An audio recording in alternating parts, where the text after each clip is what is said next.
Innovation and entrepreneurship. Many say that these two words alone have the power to transform the world. And today on the show, we're going to find out exactly how.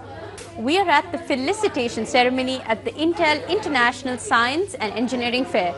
Some may call it an event, some may call it a competition, but I like to call it a celebration, a true celebration of technology, science and mathematics. And today we're going to meet those students who've come up with great ideas and great inventions on the way to change the world.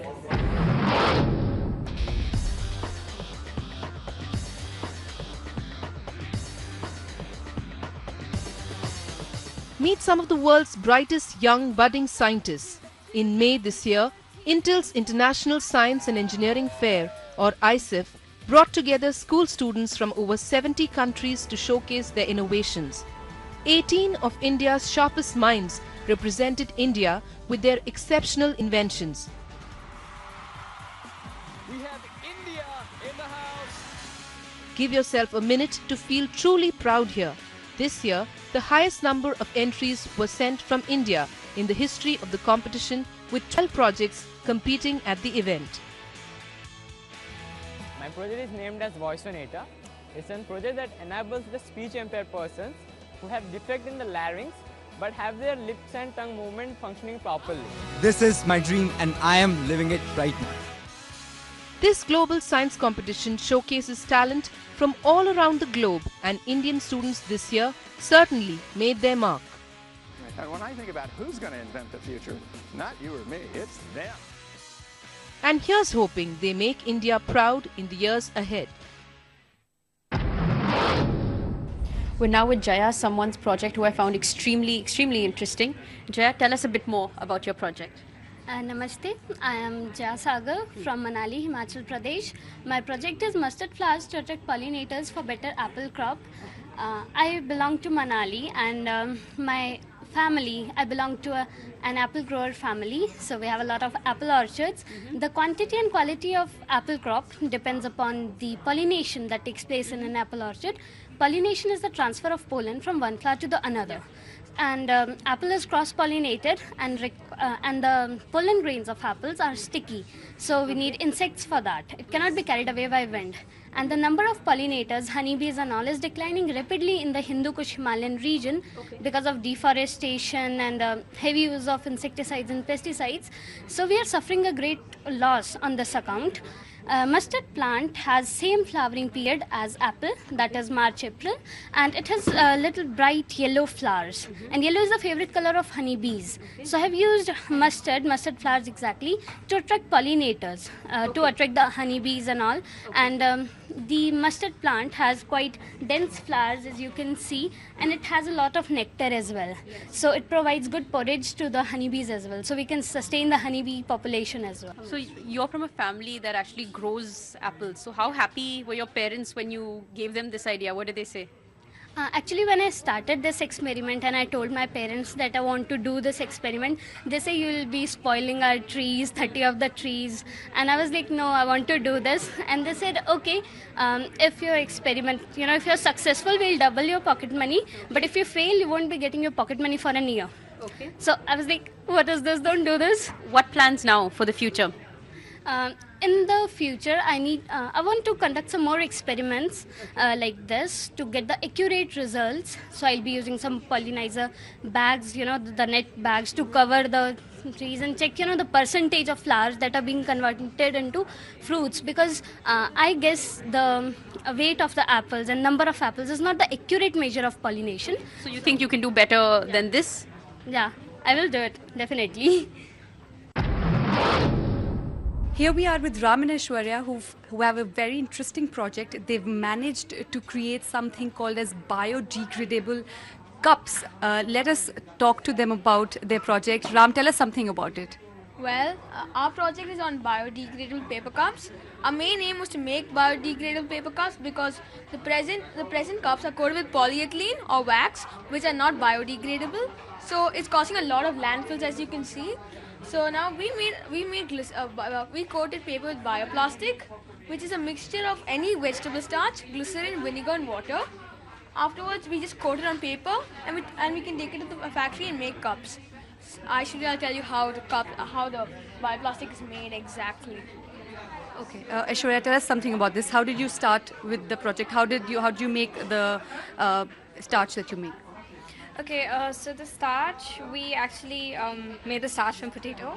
So we extracted the starch and we use starch, water, glycerin, vinegar, and we heat it at a low sim, and then you get this paste, and then you apply it on these templates, and then we take it to the factory for fabrication, and over there, we get cups like that. That's the end result.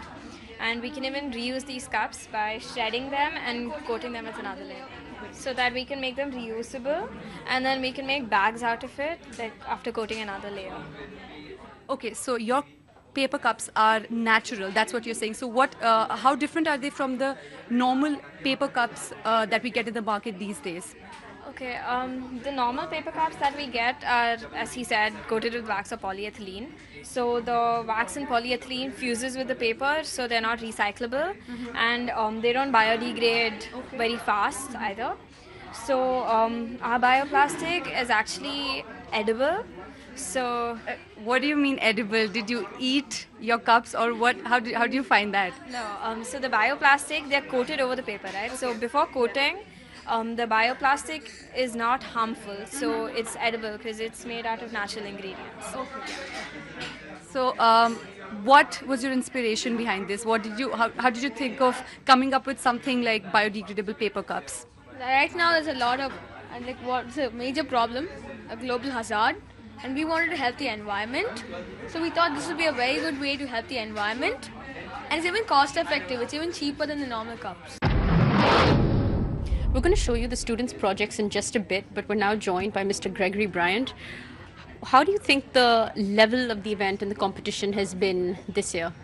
I think it's been great. The scale of the event has really increased, and this year you see the largest group of students representing India, for at least the last 15 years. There was 18 students, kind of 12 key projects that were there, and the results were fantastic. The kids did great, as you know, probably the best showing, I think 13 different awards, best showing in 15 years. And what do you think about the level of research and detail that has gone into the projects? And these aren't even high school students. One of them is class 6. Yeah, it's pretty amazing to think, of the work that these kids are doing. I mean, helping people without vocal cords speak, and novel ways to help cure cancer, and I mean, the biodegradable, alternatives, paper cups and things. So I think the level of research that you see is amazing. It's something that you'd think it's like university level or professional level, and I think it's just really encouraging to see. So it's pretty amazing. What else can we do in India to encourage such innovation, or maybe any of these grow up to be future entrepreneurs? What else can we do besides events such as this? I think, there's two things. Innovation, certainly as we talk to the government, and I think the government support for this event has been amazing. So, hats off to the ministries, and especially Ministry of Science and Technology for this effort. I think that, going forward, we really need to encourage the kids to stay with science, technology, engineering, and mathematics as kind of the foundation to drive innovation in the country.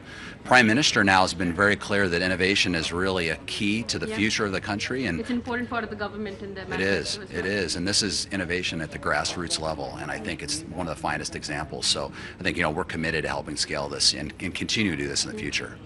What hopes from the Indian contingent or team for next year? Well, I expect even bigger and better things next year. I think every year it seems like it's getting better and better. So I'm hoping for an even better showing, and I'll obviously be incredibly proud and happy to be back here again next year. Yeah. When you interacted with the students, what were some of your takeaways from this extremely young group, but extremely talented and intelligent group? Yeah, I think probably my biggest takeaway, I think I have a high level of respect for the effort and the perseverance and determination that goes into doing these projects. A lot of it is not done in the classroom. It requires a lot of extra work. And I think that kind of perseverance and dedication is going to lead to success in the future. And these are real kinds of projects that can have an impact on the world. And I think that's what makes it special and unique. Great projects and intelligent students. We're going to talk to two boys who made it to the top 17 globally right after the break.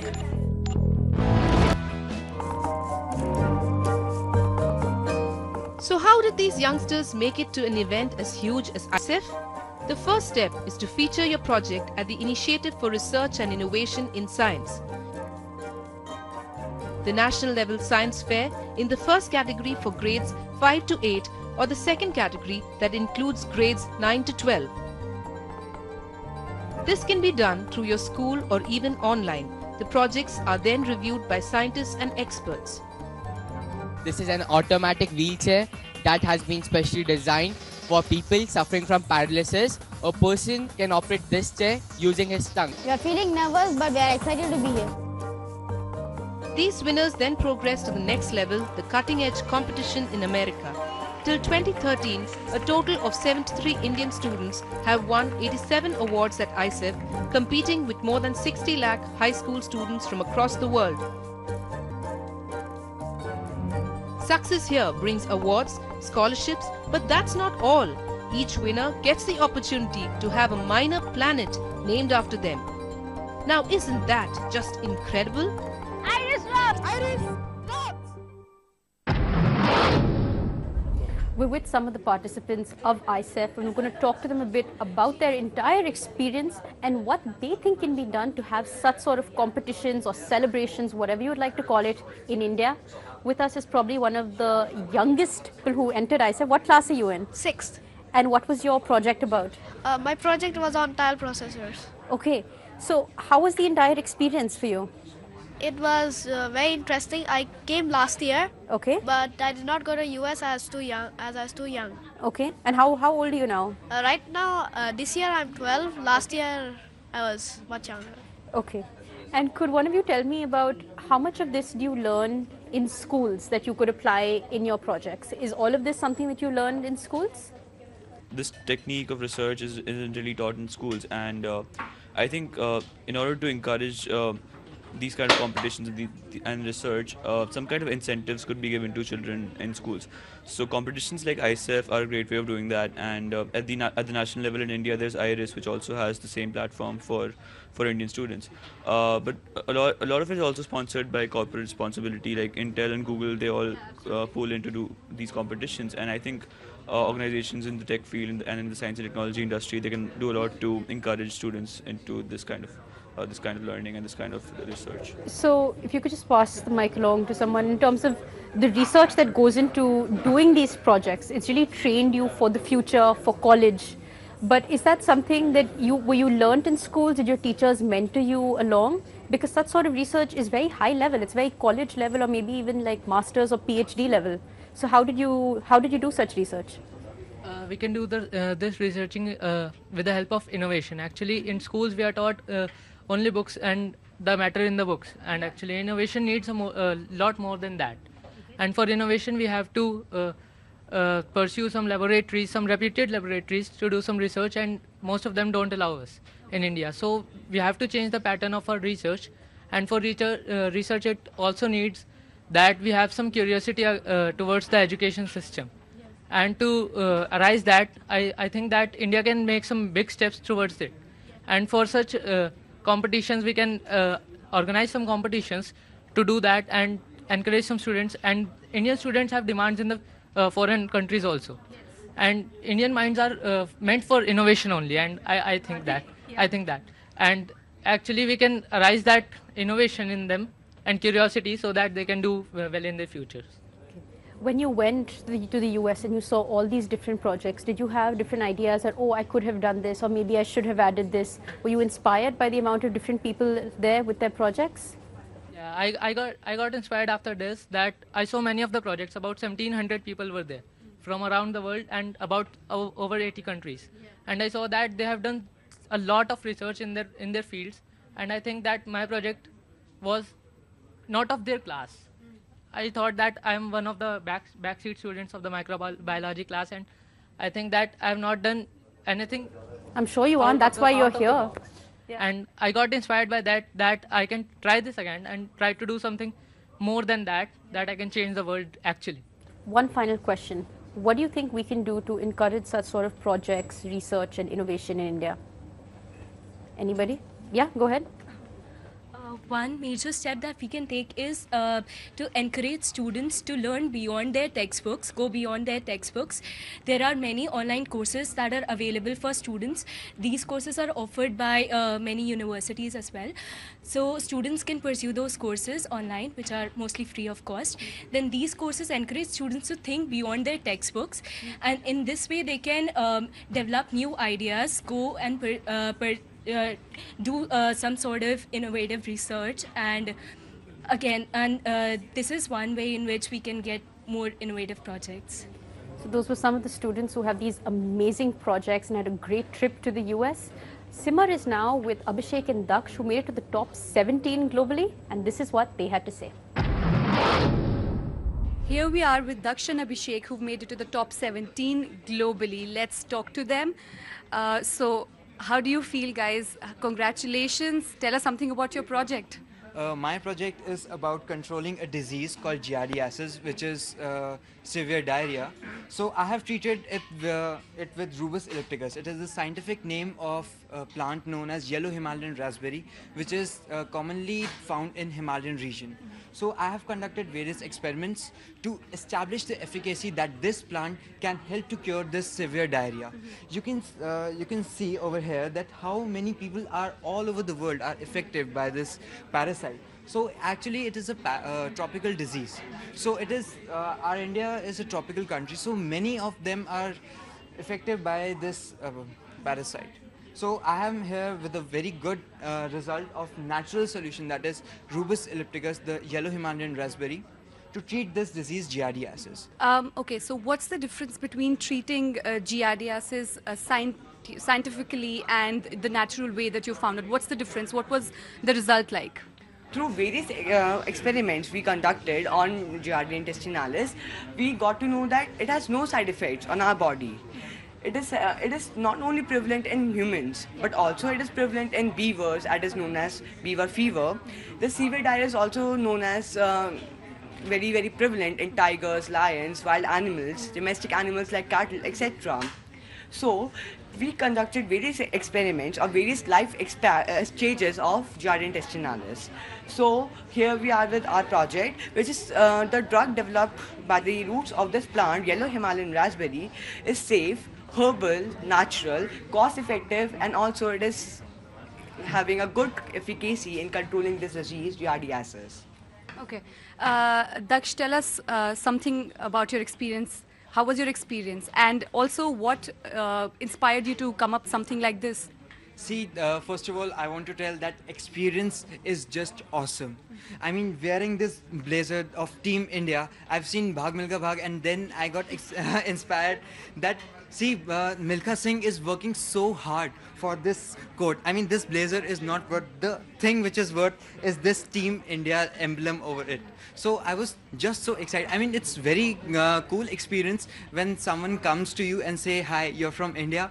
And then he or she says that, wow, your project is just awesome. That's the best feeling in this world, I can tell you from my own experience. I mean, so many people, so many bright young minds from all over the world are coming to you to interact with. I mean, it's very good to just interact with them, have some fun with them. I mean, it's just very cool. Okay. So also, what plans for the future? What is next? Actually, we won first grand award in animal sciences, best in category, and a trip to China. Oh, wow. So basically, the cash award we achieved will be, he will be using in having a jeep, and I will be using it in my education purposes and in my coaching as well, so that I can become a very, very successful person in my life. Okay. What was your parents' reaction? What did they say about this? What did your friends say about your big trip to America? My parents were very happy that yes, if I have done very hard work, then I am achieved such a big thing. And my friends were like, "Bhai, tu America ja raha hai?" And that was the feeling, which was just awesome. I mean, your friends are praising you, your parents are like, wow, mera beta kuch kar gaya. Okay, so what about you, Abhishek?